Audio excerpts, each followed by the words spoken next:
Hello there. How are you today? I hope everything with you is well. Welcome to Smart Podcast Trashy Books. I'm Sarah Wendell, and my guest today in episode 510 is Emily Henry. Her new book, Book Lovers, is out this week, and we are going to talk about slow burns, book tour, puppies, and the icy city ex-girlfriend trope, which if you watch Hallmark movies, you're very familiar with her.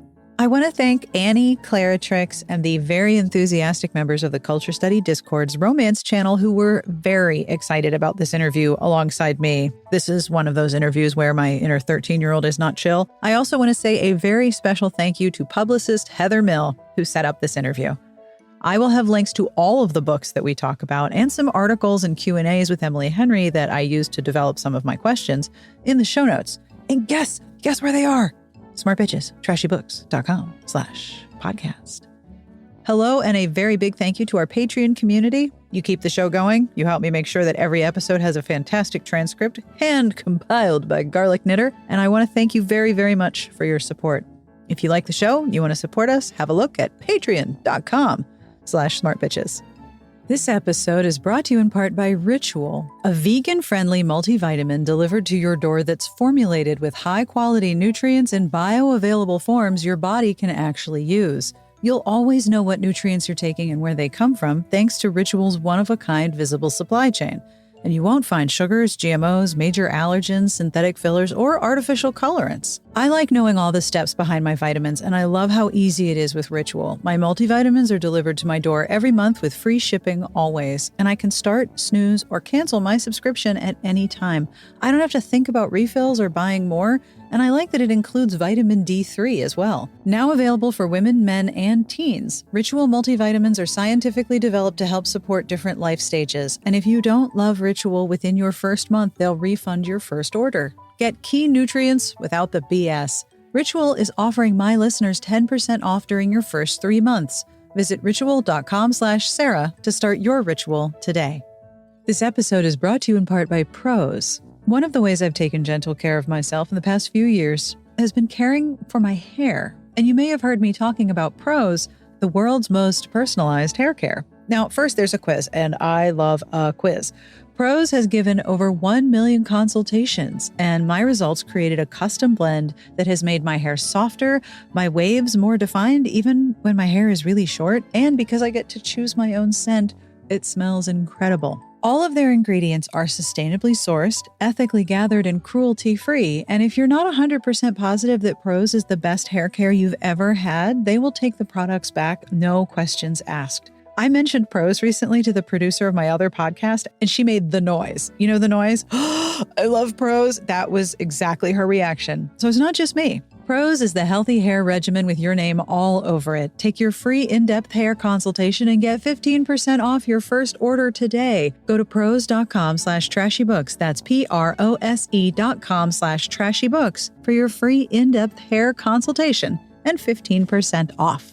This episode is brought to you in part by Stamps.com. Yep, still feel like a cool podcaster when I say that. If you are a small business owner like me and you're looking for a way to cut costs, mailing and shipping expenses are a great way to start. Even though I work mostly on the internet, I still have things to mail, like books and prizes and swag.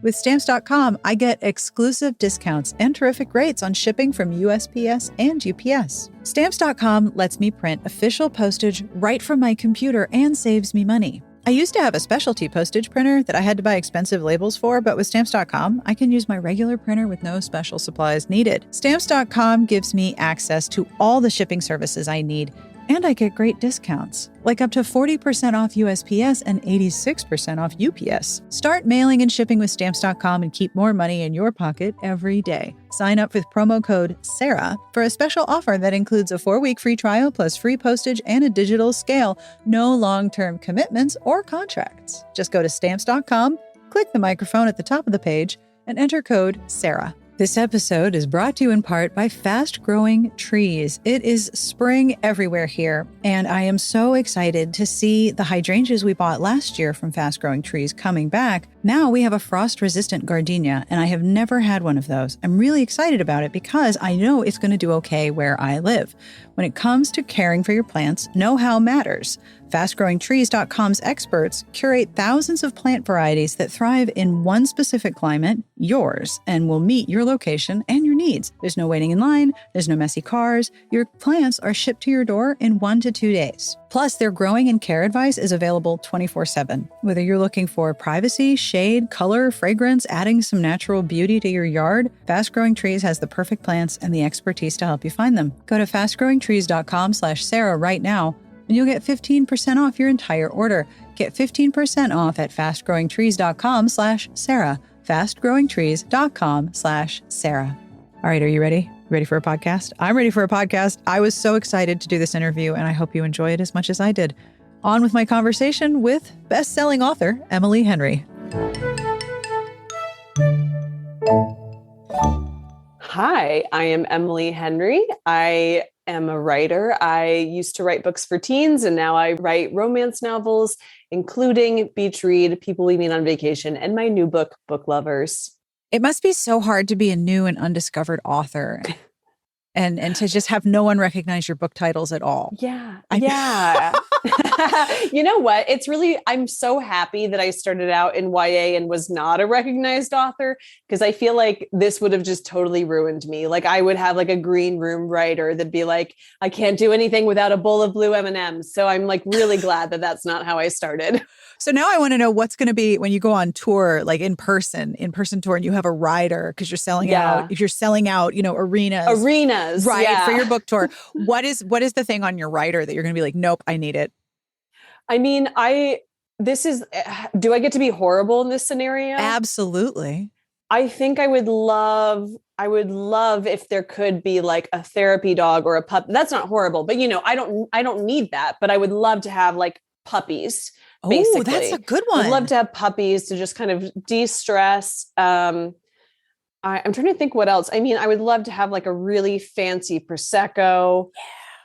I don't know. I mean, the blue M&Ms, I think I would want to do just to say I'd done it. I don't really care about M&Ms, but right. Maybe. Yeah. I think Puppies is a great writer. And I mean, you can bring them out on stage with you and everyone would be like, this is the best book talk ever. Right, Puppies. Right. The whole arena goes wild for the puppy on stage 3 miles away. Yes. Yeah. And now Emily Henry and some puppies. Oh my gosh. Yes.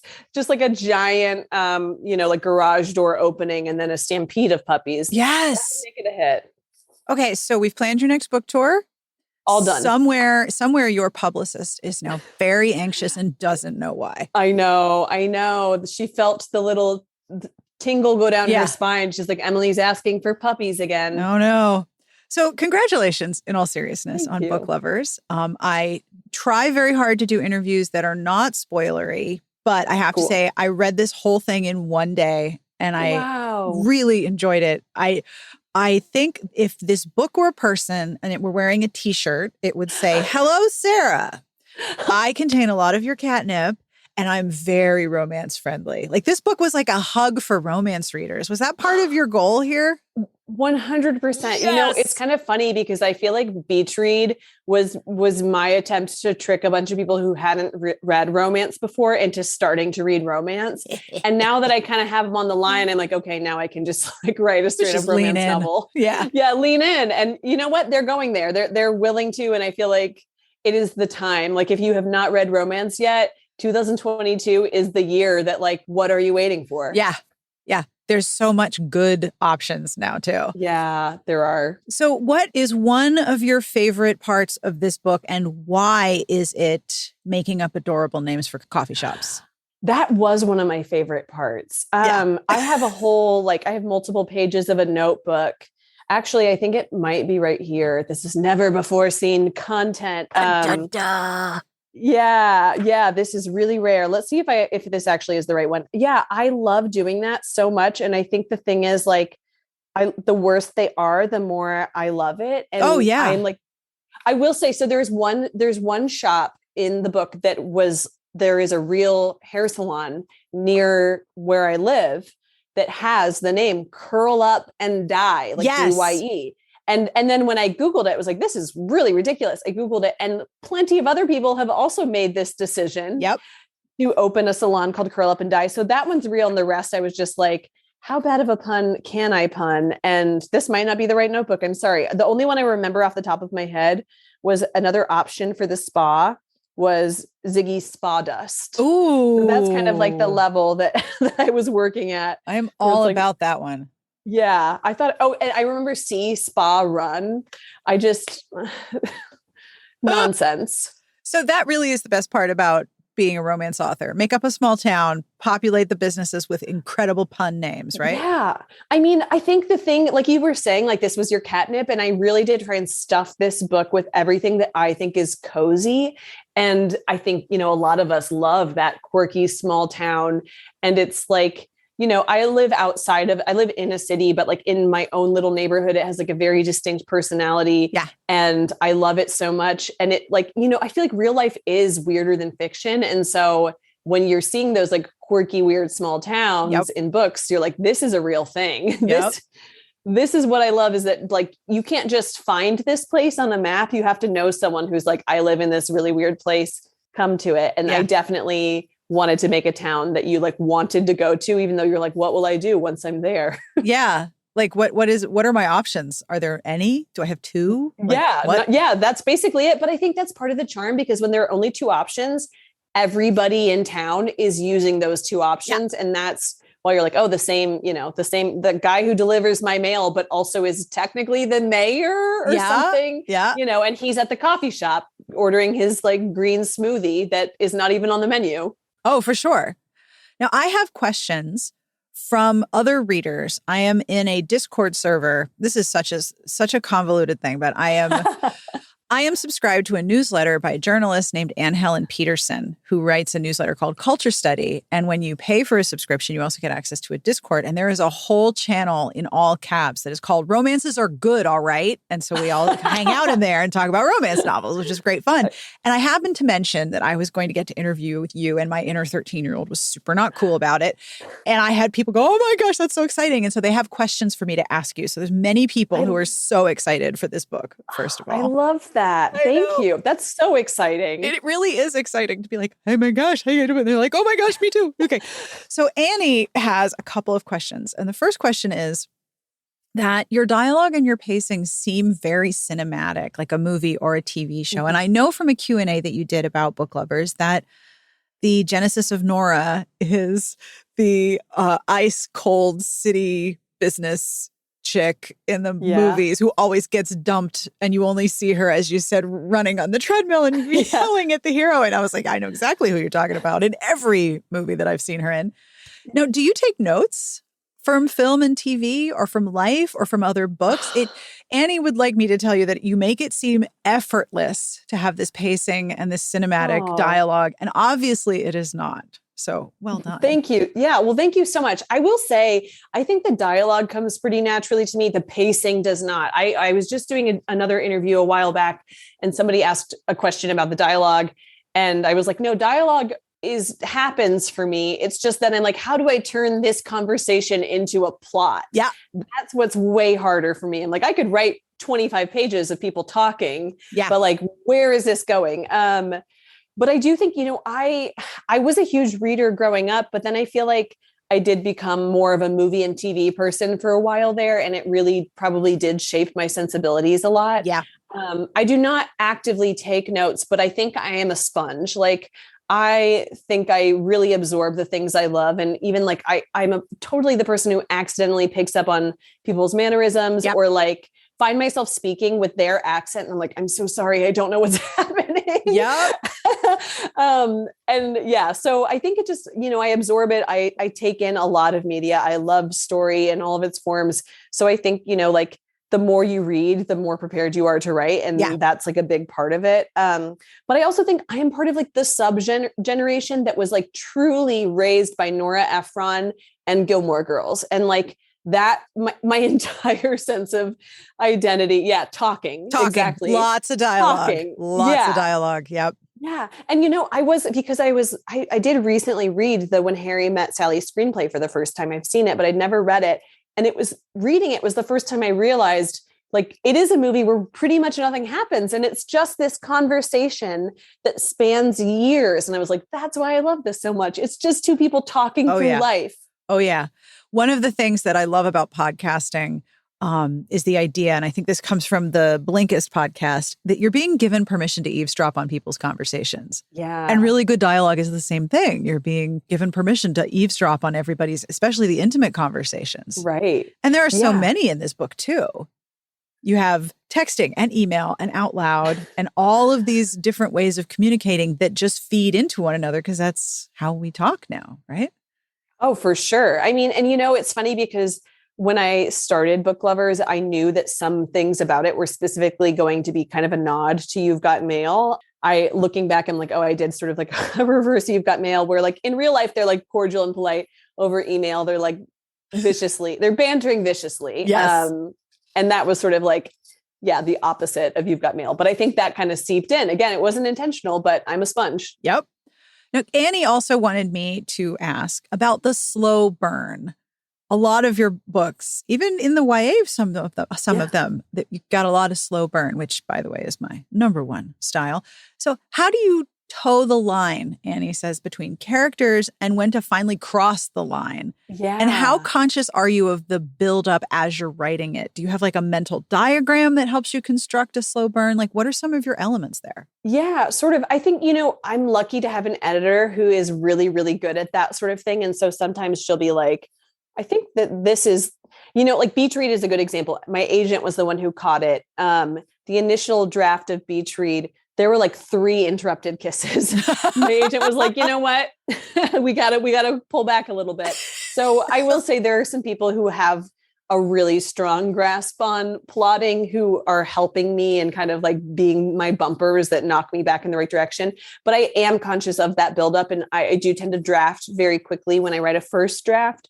And so I am like feeling it for the characters. It's like, it's happening, not quite in real time, but it's like my first drafts normally do take about like 40 days and then I rewrite the whole thing. But with that first 40 days, I'm trying to keep that momentum and that feeling of this building connection and, like the tension growing and growing. And I think that makes it's really helpful for me to write quickly. Whenever I take breaks and come back to it, it's like, okay, how do I find my way back into these characters' headspace? Yeah. Because those are very present and active emotions that are much more vibrant when you're actually feeling them. When you think about them after the fact, it's different. Right. You're like, that was weird. What happened? What the heck happened? Yeah. So Clara Trix also has a question. And Clara Trix wrote, I would be interested in hearing thoughts and feedback that you've gotten because many of your characters are in publishing. It's very niche and it's something that a lot of people dream about getting into.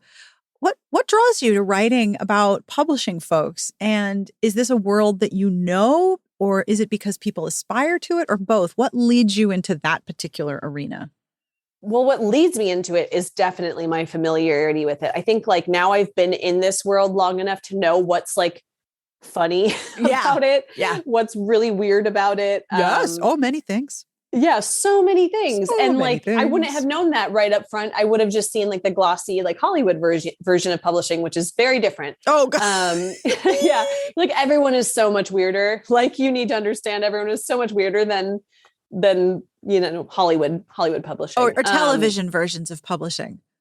Yes, we're like, we bought the book, print it, get it on stands. Tomorrow. I love the timeline. Yeah, right. You sign the contract and a truck of money shows up. Like, wow, is that really how it works? Like, well, yes, that is. Wow. So I think that it started with just familiarity, but then I realized with Beach Read, people actually did care and were, it is niche, but at the same time, like we're seeing, like, of course, readers are curious. Readers from outside of that world want to know, like, how this happens, how it gets from being this idea to this like book in their hands that they're reading and seeing and all of that. So it makes sense to me that there's curiosity there. And you know what, like, since I am trying to write these like summary romances, there is like now some thought going into like, what is like the aspirational quality of this that will make people feel like they're kind of like on a vacation? Yeah. And like that glossy version of publishing in Hollywood, I think is trying to scratch that itch. It's like, here, look, everything's shiny. Everybody's really well dressed, whatever. And so I think, that is factoring into it as I go along too now, trying to think like, what do readers want? And so it's like always that balance of what am I curious about? And what do I think readers want that I like am equipped to give them? And it's a hard balance, right? To both maintain this allure and also demystify it enough. One thing I appreciate about Nora, no spoilers here, is that she loves her work. She loves being an agent. She loves working on books and then improving them and figuring out who to sell them to and knowing that it's going to be a book that will sell, but also loving it so much that she experiences that sort of boundaryless crossover of I do this work because I love it, but that also means I work all the time. Exactly. Yeah, exactly. I'm really happy that you like keyed into that specific piece of it because that, when I was trying to take this villain character, this ice queen. She is a villain in all the movies, right? Right. In the movies she is. And I was like, okay, but why? Like, why does she care about her job to this extent? You can't just say this person is, like all work and no play and not explain to me, does she love her job? Is she afraid of running out of money? Like, what is the basis of her having this flimsy work-life balance? Yeah. And in publishing, again, like I knew to go there right away because if I was like, oh, I'm going to write about an investment banker, frankly, I do not know what an investment banker is. Still, I probably will die without learning what an investment banker is. So that would have required a lot of research. I would not have understood, probably some math. And then on top of that, I don't know if I could just get into the headspace of does this person love investment banking, whatever. With being an agent, it was just so natural because I know it's this job that has really weird, intense hours. Yes. You're doing all this hard business stuff, but you're also dealing with like needy, delicate baby authors like myself. And so like passion has to play a part in it. And it's not the high paying thing that I think people think it is, and that maybe it should be. Wink, wink to anyone listening who has that power. So yeah, I just knew that it would have to be like that. That was the appeal of making her an agent, is like, she loves her job. I knew that about the character. And so then when I figured she was going to be an agent, like I figured that all out, it made perfect sense because that is a job that requires so much love, time, and energy. Yes. And it's also a job that you don't have specific hours for. Right. And you have to do the technical aspects of knowing how to read and negotiate a contract, which is a whole language. But then you also, like you said, you have to do the emotional caretaking. Yeah. And be creative, like good with books, like understand what makes a book work and have notes for your authors. Yeah. And understanding structure, but also the creativity within that structure. That's a very unique mindset that agents and a lot of editors have in common.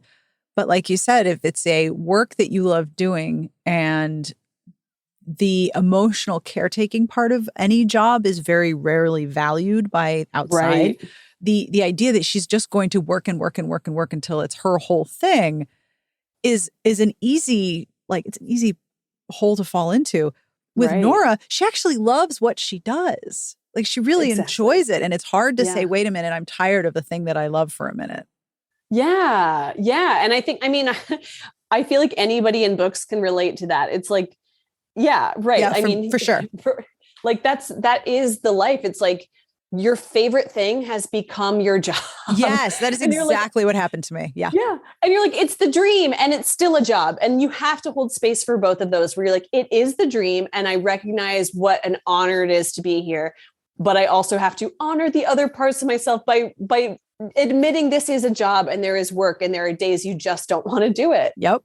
And publishing is full of that mystique.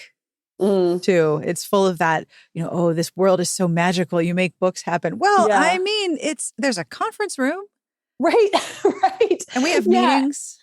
I mean, and like writing, with Beach Read, it was funny because it was like, okay, I'm writing about the drafting process. And I think it probably does sound a little bit more fun on the page, but in my head, I was like, who wants to read about people in like dirty sweatpants that they haven't changed out of for 4 days, eating the same yogurt every single day just so they don't have to make choices and like breaking out horribly because you're just not taking care of yourself in any way. But it's like, I'm not sitting down with a typewriter and like a glass of scotch. I'm like lying on my office floor groaning, like I don't have any words. And the portrayal of that process as well in popular media is so very different. It's so romantic. And it's like, that's fun. That's fun. But That's not, I mean, maybe it is that. Honestly, it probably is that way for someone. I always think about Stephen King saying he doesn't believe in writer's block, and then like putting out multiple books a year. Just, I'm like, maybe, you know what? Maybe Stephen King does sit down with a typewriter still and like a glass of coffee, and it's just like, not a glass, a mug of coffee. Yeah. And just, you know, the words flow, and then the day's over and do it again tomorrow. Yep. Not me. Nope. And you have to take into account varying energy levels. Like there are some days where the creativity is not happening. I have no energy for that. Nope. Because you're a whole person. And it's so weird because I feel like so much of life as like a creative person is trying to get okay first, like identifying as an artist. Like you feel weird about that. And like, and it's like, it's such a struggle to like to take yourself seriously enough and then to ask the world to take you seriously. But then you do that long enough and suddenly you have to be like, oh, wait, like my whole identity now is on being an artist and I am a human. I am a whole human who has other needs other than writing my stories. Yep. So then you kind of have to walk it back a little bit and be like, I'm a human who makes art. Yep. And that's okay. Yep. And then it's always a weird conversation when you meet someone, right? When you try to explain what it is that you do. Yeah. That's like, always fun. Well, and it's so funny because I think there are so many people who hate their jobs and they hate that conversation too, because they're like, I don't want to talk about my job as who I am when I'm first meeting someone. And then I feel like the people who like do love their jobs also sort of are like, I can't talk about this. I can't. Let's like go to hobbies. Let's skip that and go to hobbies. Let's skip that. And let's talk about what you made for dinner. Cause I'm actually looking for it. Let's talk about that. Yeah, absolutely. Yeah. So Anne also wanted to know, what do you pack in your bag on vacation? Oh my gosh. Well, I am the person. I'm guessing you've been asked that question before. I don't think I actually have. Ooh, well done, Anne. Yeah, way to go, Anne. So years ago for Christmas, my dad got me a Kindle and I think he thought like, this will be the perfect gift. And I opened it and was just sort of like, like, I don't want an e-reader. I finally am using my e-reader. So that has changed my packing game because I definitely was that person who was like stuffing the suitcase with books that were not going to get read. I did that. Oh yeah. Yeah. I went on a cruise with 2 suitcases. One of them was just books and I read most of them because I'm a very fast reader. Good. Oh yeah. Well, and I do think if you're going on a cruise, like that's like the place to take books. If you're like going to Disney World, where are you going to be reading? Not going to be reading. Like, that's not happening. So now I'm using my e-reader a lot more, which is great. And that saves a lot of room. I do pack way too many shoes. It's so weird because I like love buying shoes, but I think I ultimately only wear like 2 pairs. And so when I'm packing, it's like, well, maybe I'll need like these neon like high heels. It's like, no, you're going to wear the ugly white tennis shoes that have arch support. Like you're going on a hike. Yeah. So I'm trying to think if there's like anything that is really specific to me that I pack that like no one else. I think I'm ultimately a fairly boring person. Like, I think I'm just pretty regular, just pretty normal. Lots of books, lots of shoes. I do overpack.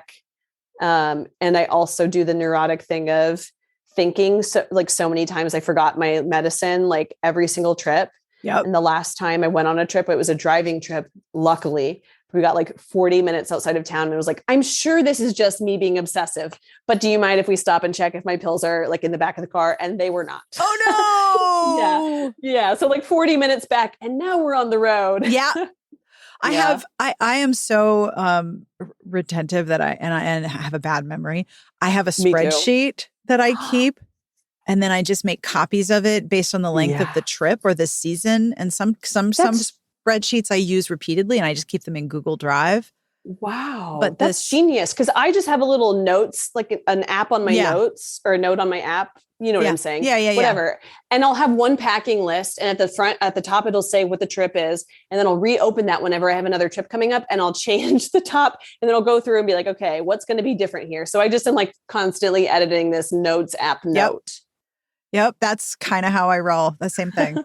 So we mentioned earlier, we're talking about the inspiration for Nora coming from a lot of Hallmark movies. Yes. What are your favorite slow burns that you absolutely love? Oh my gosh. Let me think about this because now it's like, you know, in my head, my memory of a book might not be accurate. Yeah. I feel like, cause like Christina Lauren novels, like I love them so much. And I'm trying to think if they're actually slow burns or if it just felt like slow burns because they're so good at tension. But I do think about Josh and Hazel's Guide to Not Dating, just like a friends to lovers, roommates to lovers, and is so cute and funny and fun. So that was really good. And Bet Me by Jennifer Cruzy was like a good slow burn, a little bit older, but like I feel like it paved the way for like a lot of more modern. I mean, it's still a modern rom-com. It's not like from the 40s. You know what I'm saying? Absolutely. I'm looking over at my shelves. That's why my gaze is wandering as I'm trying to figure out what other slow burns I have loved lately. And Bet Me is a good one because it subverts a very old trope. Yeah. It's really fun. And I also just love how thorny, I don't remember the lead's name, but I love how thorny the main character is. I love a thorny woman lead. I think that's Min. I think her name was really Min. fun. Min or Minnie. Yeah, you're right. It is Min. Min because I think it's short for Minerva, which is also like amazing. Well done. Yeah. I'm like looking over at my shelves and I'm like, are these slow burns or is this just like immediately stuff is happening? And I frankly can't be sure. But it's tricky too, because internal conflict often reads as slow burn because you have to work out all of that stuff while learning to be intimate with someone else and trusting them with your squishy, gooey feelings. Yeah. And I think so in historical romance, I feel like Sherry Thomas does that really, really well, where she sets up this couple who maybe immediately have tension and attraction or maybe not, but like she is going to really torture both of them. And you're so deep in their psyches that you're like, this is going to be a shit show. Like, I love these people. They belong together. Their trauma is like perfectly crafted to make them like have to fight really hard to work this out, which I love. Oh yeah. It's very messy, emotional mess. Yeah. Super emotional mess. Mm-hmm. If you could go back to your pre-published self, what advice would you give yourself? I mean, this is like the standard advice for life. I think I really wish I had enjoyed it more. Like, when you're writing before you've ever published, it really does feel different than every book after that, because you really, you're dreaming like maybe someone will read this someday and that's really exciting. But you're also just like, you don't have a million voices in your head or over your shoulder. You're just like, I'm writing what I want to write. And I was so eager to get to publication that I don't feel like I was really present in those feelings and that enjoyment. And now that I know how different writing feels, like I still love writing, but it is different. Yeah. And I really wish I had just like relished that more. And I think in general, that's just like good, like life advice is just like always try to enjoy like whatever you're doing. Like when you're washing the dishes, try to be like, this soap feels really good or whatever.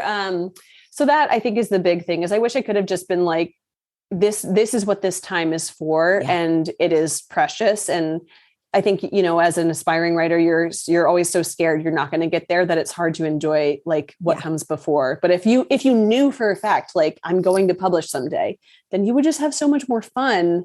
I think it would be more just play. Like you just enjoy it. Yeah, exactly. Mm-hmm. Yeah. I always ask, are there any books that you want to tell people about? Oh gosh. Always. It's the worst. I mean, it's the worst question. Yeah, I'm like, there's like stacks around me in every direction. Okay. So Julia Whalen, my audiobook narrator and just like a phenomenal audiobook narrator and author in her own right. She's amazing. A new book. She's amazing on every conceivable level. She has a very meta book coming out, I think in August, called Thank You for Listening, about audiobook narrators. And it's sexy and it's angsty and it's lovely and sweet. And I highly recommend it. She is just like, I thought her first book was phenomenal. And this one, it's just like the book that I read and was like, maybe I should quit. Like maybe I need to find a new little career for myself. That one is great. The Hacienda by Isabel Kanye, if you like gothics, is like a sexy gothic. And it just came out yesterday, I believe. I think 90% of the books this year came out yesterday. Yeah, I agree. And I'm like, this is good, but also I'm stressed for everyone. It's very stressful. Yeah. And then I was actually on a phone call yesterday and someone was like, oh, I just realized it's Mother's Day weekend this weekend. And that's apparently like one of the best weekends for bookstores. Yep. And we were all like blown away. And then we were like, oh, wait, the sales team probably knew that. That's like probably why everybody put their books out yesterday. Because they're smart. So Yeah, I learned that this week. Mother's Day and also Easter is a big book buying holiday. I didn't know Easter was a big book day, but Easter is a big book day.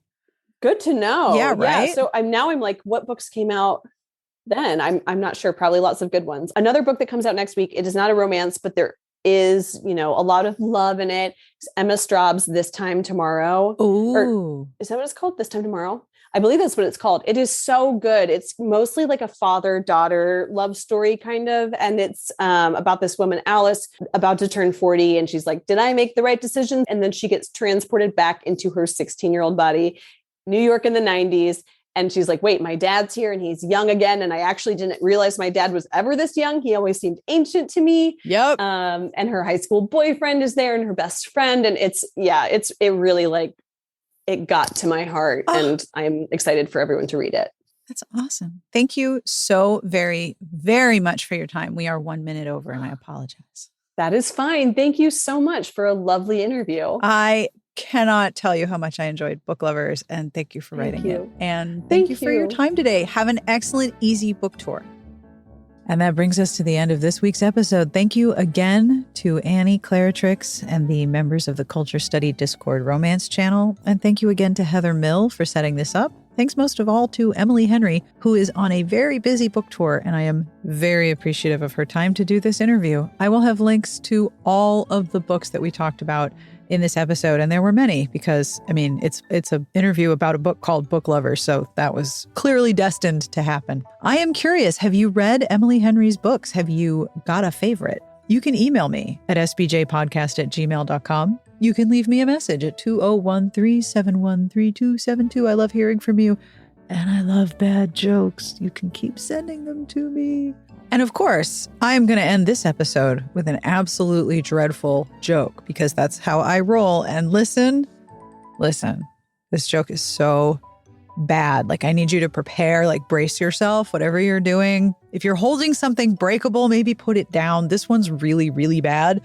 And of course, I love it so much. This is from Brian Wilson 76 on Reddit, and it was so wonderfully terrible. I screenshotted it and I have told everyone who is standing still this terrible joke. And now I get to tell it to you. I love having a podcast. Have I mentioned? Okay. All right. Are you ready? You've braced yourself. You've put the breakables down.